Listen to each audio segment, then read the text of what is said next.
الحمدللہ رب العالمین والصلاة والسلام علی ما کان نبیا وآدم بین الماء والطین اما بعد فاعوذ باللہ من الشیطان الرجیم بسم اللہ الرحمن الرحیم۔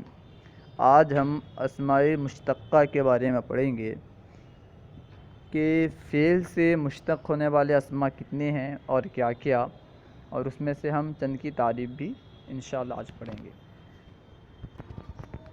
سبق نمبر 15 اسماء مشتقہ کا بیان، جو اسماء فعل سے مشتق ہوتے ہیں اس کا بیان ہے۔ اس میں مشتق کی تعریف پہلے بیان ہو چکی، یہاں اس کی اقسام اور ان کی تعریفات ذکر کی جاتی ہے۔ اس میں مشتق کی تعریف پہلے بیان ہو چکی ہے۔ کہاں بیان ہو چکی ہے؟ سب سے پہلے سبق میں شروع میں بیان ہو چکی ہے کہ اس میں مشتق اس اسم کو کہتے ہیں جسے مصدر سے بنایا جاتا ہے، اور یہاں پہ اس کی اقسام بیان کریں گے اور اقسام کی تعریفات بیان کریں گے۔ فعل سے کل 6 اسماء مشتق ہوتے ہیں۔ آپ کو یہاں پہ ہو سکتا ہے کہ شک ہوتا ہو، سوال پیدا ہوتا ہو کہ ہم نے تو تعریف پڑھی تھی کہ اسم مشتق اسے کہتے ہیں جو مصدر سے مشتق ہوا ہو، اور یہاں بیان کر رہے ہیں کہ فعل سے 6 اسماء مشتق ہوتے ہیں۔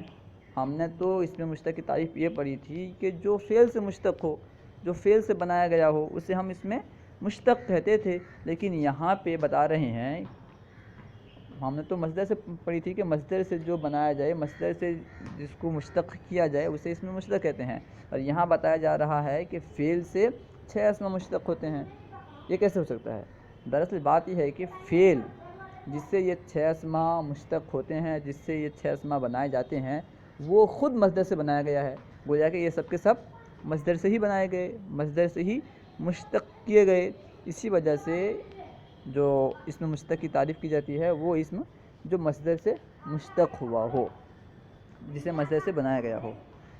خیر دیکھیں، وہ 6 اسماء ہیں۔ فعل سے کل 6 اسماء مشتق ہوتے ہیں۔ نمبر 1 اسم فاعل، نمبر 2 اسم مفعول، نمبر 3 اسم تفضیل، نمبر 4 صفت مشبہ، نمبر 5 اسم اعلیٰ، اور نمبر 6 اسم ظرف۔ یہاں اسم فاعل کی تعریف بیان کر رہے ہیں، اسم فاعل بنانے کا طریقہ کیا ہے اسے بیان کر رہے ہیں۔ اسم فاعل کا بیان، اسم فاعل کی تعریف، وہ اسم مشتق جو اس ذات پر دلالت کرے جس کے ساتھ فعل قائم ہو۔ جو اسم مشتق اس ذات پر دلالت کرے جس کے ساتھ فعل قائم ہو، اسے اسم فاعل کہیں گے۔ جیسے ناصر، مدد کرنے والا۔ دیکھیں یہاں پہ ناصر یہ ایسا اسم مشتق ہے جس کے ساتھ فعل قائم ہے، مدد کرنے والا۔ یہاں جو فعل ہے، مدد کرنے کا فعل ہے، یہ اس کے ساتھ قائم ہے، اس اسم کے ساتھ قائم ہے، تو اسے کہیں گے اسم فاعل۔ نوٹ: ثلاثی مجرد اور غیر ثلاثی مجرد سے جدا جدا طریقے پر اسم فاعل بنایا جاتا ہے۔ ثلاثی مجرد سے الگ طریقے پر اور ثلاثی غیر ثلاثی مجرد سے الگ طریقے پر اسم فاعل بنایا جاتا ہے۔ کس طرح بنایا جاتا ہے بیان کر رہے ہیں۔ ثلاثی مجرد سے اسم فاعل بنانے کا طریقہ: فعل مضارع معروف سے علامت مضارع حذف کر کے فا کلمے کے بعد الف کا اضافہ کریں، عین کلمے کو کسرہ دیں اور آخر میں تنوین لگا دیں۔ یعنی فعل مضارع سے کیا کریں گے؟ فعل مضارع معروف سے علامت مضارع جو ہوتا ہے اس کو حذف کرنا ہے۔ پہلے فعل مضارع معروف لیں اور اس کے شروع میں جو علامت مضارع ہوتا ہے اسے حذف کر دیں۔ حذف کرنے کے بعد فا کلمے کے بعد علامت مضارع کو حذف کریں پہلے، پھر اس کے بعد فا کلمے کے بعد الف کا اضافہ کریں اور عین کلمے کو کسرہ دیں، آخر میں تنوین لگا دیں گے، تو اس طرح اس میں فاعل کا صیغہ بن جائے گا۔ جیسے دیکھیں یفعل سے فاعل، یفعل یہ فعل مضارع معروف کا صیغہ ہے، اس کے شروع میں علامت مضارع یا ہے، ہم نے اسے حذف کیا۔ حذف کرنے کے بعد فا کلمے کے بعد، فا کے بعد ہم نے الف کا اضافہ کیا، اور عین میں کیونکہ فتحہ تھا ہم نے کسرہ دیا، عین کو ہم نے کسرہ دیا، اور آخر میں لام پہ ضمہ تھا، تنوین نہیں تھی، ہم نے تنوین دے دیا، تو یفعل سے فاعل ہوا۔ یہ اسم فاعل کا صیغہ ثلاثی مجرد سے ہے۔ یعنی ثلاثی مجرد سے اسم فاعل کا صیغہ بنانے کا طریقہ یہ ہے کہ اس کے شروع میں جو علامت مضارع ہوتا ہے، فعل مضارع معروف کے شروع سے علامت مضارع کو حذف کر کے اس کے فا کلمے کے بعد الف کا اضافہ کریں گے اور عین کلمے کو کسرہ دیں گے اور آخر میں تنوین لگا دیں گے، تو یہ اسم فاعل کا صیغہ بن جائے گا۔ نمبر 2، غیر ثلاثی مجرد سے اسم فاعل بنانے کا طریقہ۔ غیر ثلاثی مجرد سے اسم فاعل کس طرح بنائیں گے وہ بیان کر رہے ہیں۔ مضارع معروف سے علامت مضارع حذف کر کے اس کی جگہ میم مضموم لگا دیں، آخر کے ماقبل کو کسرہ اور آخر میں تنوین لگا دیں۔ غیر ثلاثی مجرد سے اگر ہمیں اسم فاعل بنانا ہو تو مضارع معروف میں سے علامت مضارع کو حذف کر دینا ہے، ہمیں مضارع معروف کے صیغے سے ہمیں علامت مضارع کو حذف کرنا ہے اور اس کی جگہ یعنی علامت مضارع کی جگہ میم مضموم کا اضافہ کریں گے، ہم میم مضموم لگا دیں اور آخر کے ماقبل کو، آخر سے جو پہلا والا حرف ہے اسے کسرہ دینا ہے اور آخر میں تنوین لگانا ہے۔ مثال دیکھیں، جیسے یجتنبو سے مجتنبون، یجتنبو یہ ثلاثی مزید فی کا صیغہ ہے، ثلاثی مزید فی سے ہے، واحد مذکر غائب کا صیغہ ہے، فعل مضارع معروف ہے۔ دیکھیں یجتنبو میں علامت مضارع یا ہے، ہم نے یجتنبو سے علامت مضارع یا کو حذف کیا اور یا کی جگہ میں میم مضموم کا اضافہ کیا اور آخر سے پہلے یعنی نون پر، با سے پہلے کیا ہے، آخر میں با ہے، اس سے پہلے نون ہے، اس پہ ہم نے کسرہ دیا کیونکہ یہ پہلے سے مکسور تھا تو کسرہ دینے کی حاجت نہیں، کسرہ وہاں دیں گے جہاں پہ پہلے سے مکسور نہ ہو، تو آخر میں ہم نے کسرہ دیا آخر سے ماقبل کو اور آخری حرف پہ ہم نے تنوین لگا دی، تو یجتنبو سے مجتنبن ہو گیا جو کہ اسم فاعل کا صیغہ ہے۔ اس طرح غیر ثلاثی مجرد سے اسم فاعل کا صیغہ بنایا جاتا ہے۔ فائدہ نمبر 1، وہ فعل جس میں حرفہ یا پیشے کے معنی ہوں اس سے اسم فاعل کا صیغہ فعال کے وزن پر مشتق کیا جاتا ہے، جیسے خیاط درزی، دباز نانبائی۔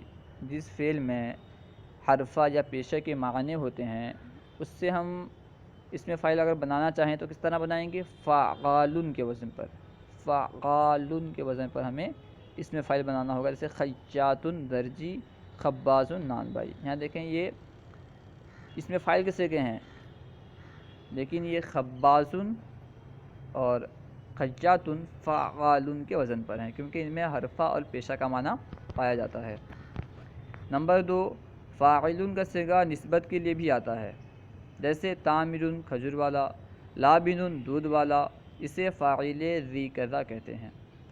فاعل کا صیغہ کبھی نسبت بیان کرنے کے لیے آتا ہے، جیسے تامر ہے، تامر فاعل کا وزن پر ہے لیکن نسبت بیان کرنے کے لیے ہے کہ یہ کھجور والا ہے، تامر یعنی کیا، کھجور والا، کھجور والا کوئی فعل تو نہیں کر رہا ہے، اس کے ساتھ کوئی فعل قائم تو نہیں ہے لیکن یہاں پہ نسبت بیان ہو رہی ہے کہ یہ کھجور والا ہے، کھجور کی طرف اس کی نسبت کی گئی ہے، تامر کھجور والا، لابن دودھ والا، تو اسے کہتے ہیں فاعل ذی کذا، جو اس میں فاعل کے صیغے پر ہو اور اس میں نسبت بیان کی گئی ہو، جو اس میں فاعل کا صیغہ نسبت بیان کرنے کے لیے آتا ہے اسے فاعل ذی کذا کہتے ہیں۔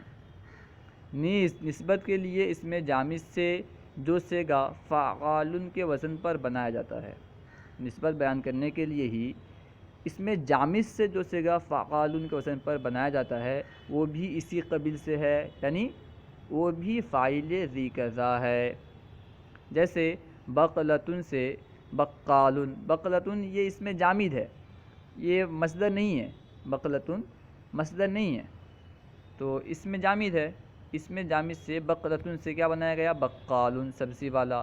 اسی طرح تمرن، تمرن بھی اس میں جامد ہے، اس سے تمارن بنایا گیا، کھجور والا۔ لبن یہ بھی اس میں جامد ہے، اس سے بنایا گیا لبان۔ یہ سب کے سب یعنی بقال، تمارن اور لبان یہ سب کے سب فاعل ذی کذا کہلائیں گے کیونکہ یہ جن سے بنے ہیں وہ اصل میں مصدر نہیں ہے بلکہ کیا ہے، وہ اس میں جامد ہے، اس میں جامد سے انہیں بنایا گیا ہے تو یہ فاعل ذی کذا ہیں۔ نمبر 3، اعداد میں فاعل کا صیغہ مرتبہ کے لیے آتا ہے، اعداد میں فاعل کا صیغہ مرتبے کو بیان کرنے کے لیے آتا ہے، مرتبے کو بیان کرنے کے لیے فاعل کے صیغے کا استعمال کیا جاتا ہے، جیسے خامس پانچواں، عاشر 10واں، یعنی جو گنتی میں 5ویں یا 10ویں نمبر پر آئے۔ خامسون کیا مطلب؟ یعنی جو گنتی میں 5ویں نمبر پر آئے۔ عاشرون کیا مطلب؟ یعنی جو گنتی میں 10ویں نمبر پر آئے، یہ مطلب ہوتا ہے خامسون اور عاشرون کا۔ نمبر 4، مرکبات میں مرتبے کے لیے پہلے جز کو اسم فاعل کے وزن پر لا کر دوسرے جز کو اس کی حالت پر چھوڑ دیتے ہیں۔ یعنی کوئی عدد مرکب عدد ہے، کسی مرکب عدد میں ہمیں مرتبے کا معنی پیدا کرنا ہے، تو کس طرح مرتبے کا معنی پیدا کریں گے؟ وہی بتلا رہے ہیں کہ اگر مرکبات میں مرتبے کا معنی پیدا کرنا ہے تو اس کا جو پہلا جز ہوتا ہے اسے اسم فاعل کے وزن پر لے آئیں اور آخری جز کو اپنی حالت پر چھوڑ دیں، اس طرح اس میں مرتبے کا معنی پیدا ہو جائے گا۔ جیسے دیکھیں ہادی عشرہ 11واں، ہادی عشرہ میں دیکھیں یہ مرکب ہے، ہادی ایک الگ ہے، عشرہ الگ ہے، یہ دو لفظ سے مرکب ہے۔ ہم نے کیا کیا؟ جو پہلا جز ہے یعنی ہادی، ہم نے اس کو فاعل کے وزن پر آیا اور عشرہ کو اپنی حالت پر برقرار رکھا، عاشر نہیں کیا، ہادی عاشر نہیں کہا بلکہ ہادی کہا اور عشرہ کو اپنی حالت پر برقرار رکھا۔ اس طرح اس میں مرتبے کا معنی پیدا ہو گیا، یعنی 11واں۔ ثانی عشرہ، اس میں بھی اسی طرح ثانی کو ہم نے اس میں فاعل کے وزن پر لایا، عشرہ کو اپنی حالت پر باقی رکھا، یعنی 12واں۔ ہادی و عشرون، یہ مثال ہے 21 کی، یعنی 21واں۔ ہادی کو ہم نے اپنی حالت پر ہادی کو ہم نے اس میں فاعل کے وزن پر لایا اور عشرون کو اپنی حالت پر باقی رکھا۔ ثالثون و ثلاثون، یعنی 33واں۔ یہاں پہ ثالثون کو ہم نے اس میں فاعل کے وزن پر لایا اور ثلاثون کو اپنی حالت پر برقرار رکھا، اسے اس میں فاعل کے وزن پر نہیں لائے، تو اس میں مرتبے کا معنی پیدا ہو گیا۔ الحاصل یہ کہ اگر ہمیں مرکبات میں جو مرکبات اعداد ہوتے ہیں، اگر ہمیں اس میں مرتبے کا معنی پیدا کرنا ہو تو پہلے جز کو اس میں فاعل کے وزن پر لانا ہے اور دوسرے جز کو اپنی حالت پر باقی رکھنا ہے، برقرار رکھنا ہے، اس طرح اس میں مرتبے کا معنی پیدا ہو جائے گا۔ نمبر 5، عشرتن کے بعد عقود یعنی دہائیاں، عشرتن کے بعد عقود میں ایک ہی صیغہ عدد اور مرتبہ دونوں کے لیے استعمال ہوتا ہے۔ جیسے عشرون کا معنی 20 بھی ہے اور 20واں بھی۔ عشرتن کے بعد جو دہائیاں ہیں جیسے عشرون، ثلاثون، اربعون، خمسون، جو دہائیاں ہیں ان میں ایک ہی صیغہ یعنی عشرون ہی یہ 20 کے لیے بھی استعمال ہوتا ہے اور 20واں کے لیے بھی استعمال ہوتا ہے۔